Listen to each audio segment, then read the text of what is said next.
उन छात्र छात्राओं का है जो सालों भर परिश्रम करते हैं और परीक्षा की तैयारी करते हैं। ईडी के राडार पर क्या जेएसएससी आ चुका है, यह बड़ा सवाल है। दरअसल जेएसएससी के जो प्रश्न पत्र लीक का मामला है उसकी जांच के लिए एक एसआईटी गठित की गई है और एसआईटी की जिम्मेदारी सदर के डीएसपी को दी गई है।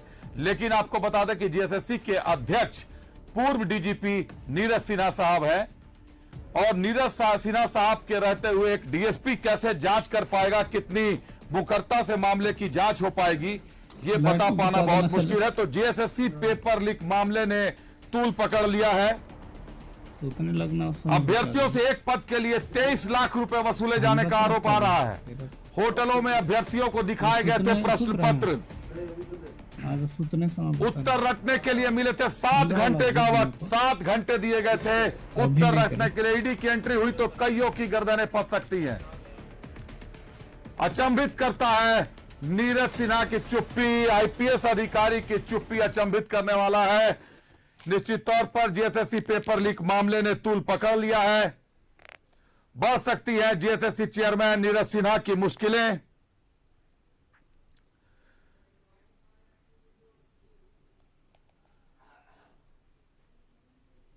आप ही का इसी सरकार में 30 नवंबर 2023 को एक अलग से पेपर लीक होने पर एक कानून बनता है।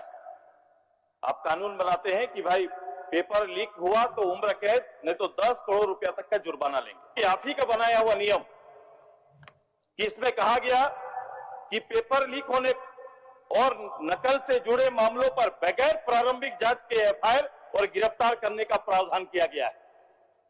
अब बताइए ये न्यूज कब आया और आज कितना दिन बीत गया? आपकी ईमानदारी इसी में डोल जाती है कि अपने ही खुद बनाए हुए कानून पर एक एक्शन तक नहीं लिए, जबकि इस समय बेरोजगारी सबसे बड़ा मुद्दा इस प्रदेश का है। माननीय सदस्य सुदेश बाबू, अभी कुछ ऐसा कुछ पेपर लीक के बात रखा, कार्रवाई की बात रखा। निश्चित रूप से वहां जो आज पेपर लीक हुआ निश्चित रूप से कार्रवाई होगा। मामला गंभीर है। सुदेश महतो ने गंभीर आरोप लगाया है। सुदेश महतो कह रहे हैं कि सदन ने निर्णय लिया था, सदन ने कानून बनाया था और आज सदन ही कानून का पालन नहीं कर रहा। इस पूरे मामले पर चर्चा के लिए हमारे साथ हमारे सहयोगी अजय लाल और इमरान जुड़े हैं। अजय, सदन में कानून बना 30 नवंबर 2021 को कि पेपर लीक और प्रश्न पत्र से जुड़े किसी भी मामले पर गिरफ्तारी होगी, तुरंत एफआईआर होगा। जेएसएससी के मामले में ऐसा क्यों नहीं हो रहा है? देखिए, अभिषेक इसलिए नहीं हो रहा है कि जब पूरा रैकेट, पूरा सिंडिकेट प्रशासनिक तंत्र को और सरकारी महकमे को अपने कंट्रोल में ले लेता है तो सबको जानकर मुंह पर ताला लगाना होता है।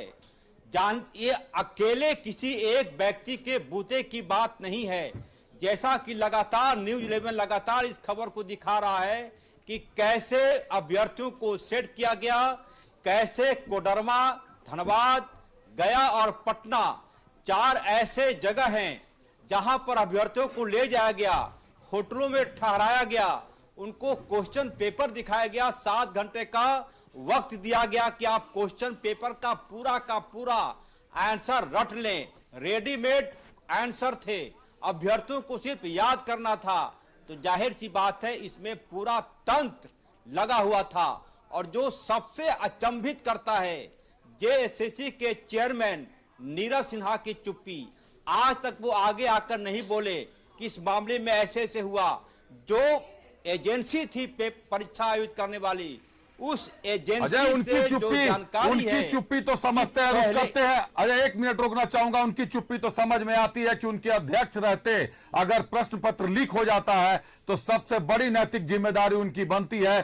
खुलकर ना सामने आ रहे हैं ना खुलकर कोई बात कर रहे हैं। सीधा रुक करते हैं इमरान का। इमरान हमारे साथ जुड़े हुए हैं। इमरान, क्या जेएसएससी मामला ईडी की रडार पर है?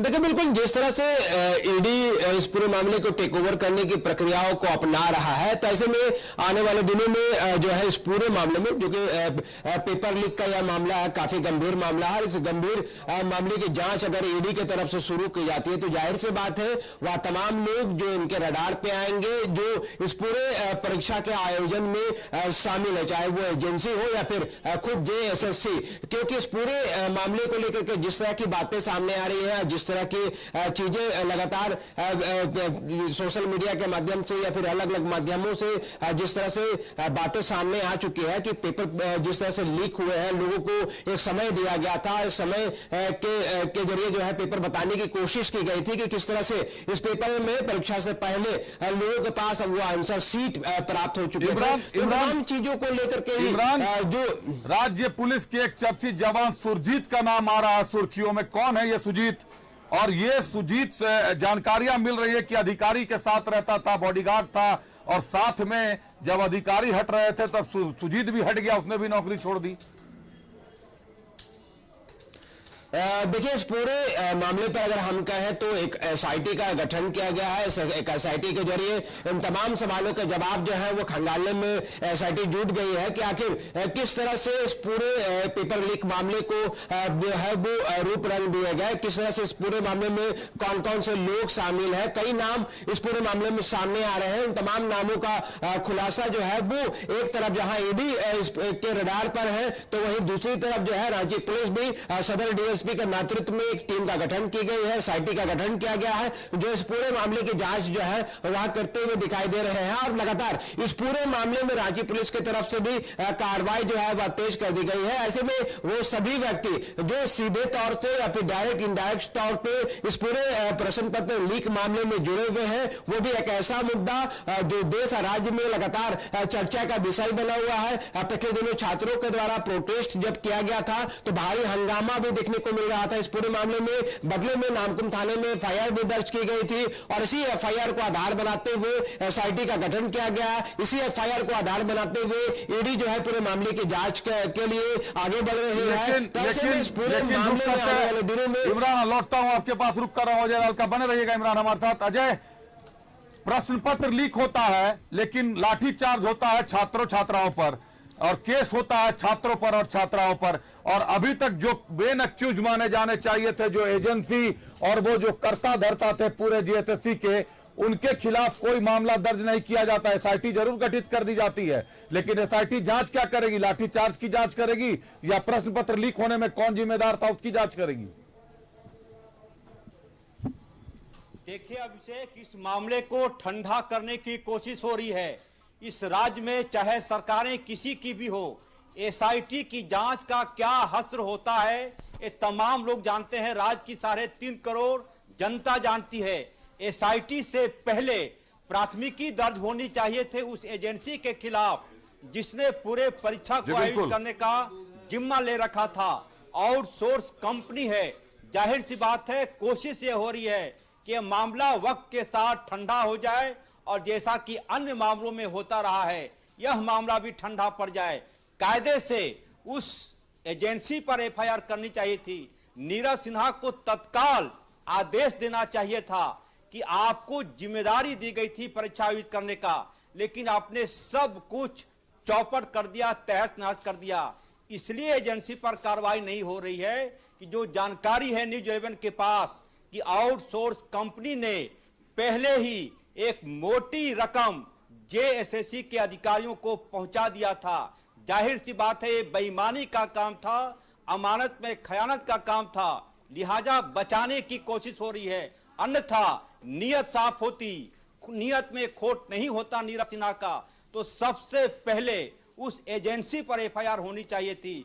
ताज्जुब देखिए, 4000 अज्ञात लोगों पर एफआईआर हो गया, 20 नामजद हो गए। देवेंद्र महतो जो छात्र संघ के अध्यक्ष हैं, लगातार वो अंडरग्राउंड चल रहे हैं कि पता नहीं कब कौन सी पुलिस आकर उन्हें गिरफ्तार कर ले। ऑफ द रिकॉर्ड और off the camera Devendra Mahato से बातचीत होती है। उन्होंने ज्ञापन सौंपा है राज्य के मुख्यमंत्री चंपई सोरेन को कि आप मेरी जान की सुरक्षा कीजिए। 2 दिन पहले की बात है, देवेंद्र महतो जब मोराबादी सेंट्रल लाइब्रेरी के पास थे, दो लोग बुलेट से आते हैं, देवेंद्र महतो को कहते हैं कि आंदोलन करना बंद कर दो, अन्यथा तुम कहीं के नहीं रहोगे। ये ऑन द रिकॉर्ड जानकारी है न्यूज 11 के अजय, पास। जो जानकारियां मिली है 23 लाख की ऐसे बोली लगी लोगों थी। पर- न्यूज 11 ने ही खुलासा किया था, सबसे पहले आपने जानकारी दी थी कि एक प्रश्न पत्र की बोली 23 लाख की बोली लगी थी। 2025 पदों पर परीक्षाएं ली जा रही थी।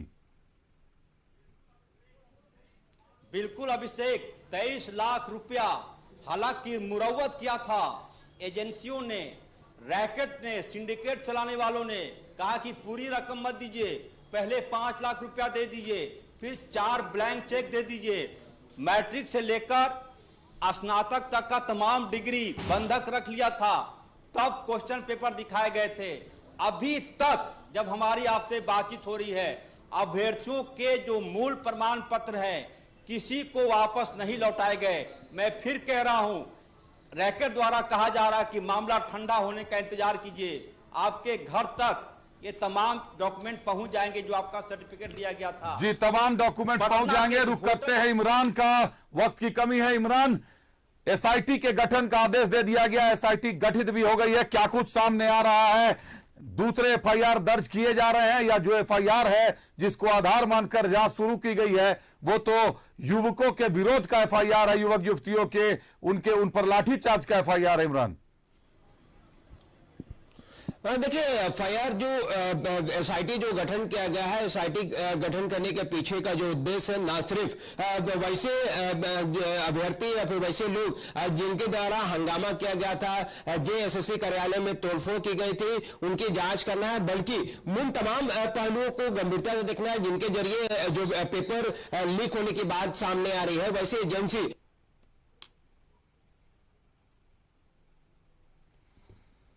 तो वैसी एजेंसीज को भी कहीं ना कहीं दायरे में लिया जा सकता है। हमारे साथ जुड़े हुए थे हमारे सहयोगी इमरान और अजय लाल, आप दोनों का बहुत धन्यवाद। जेएसएससी के प्रश्न पत्र लीक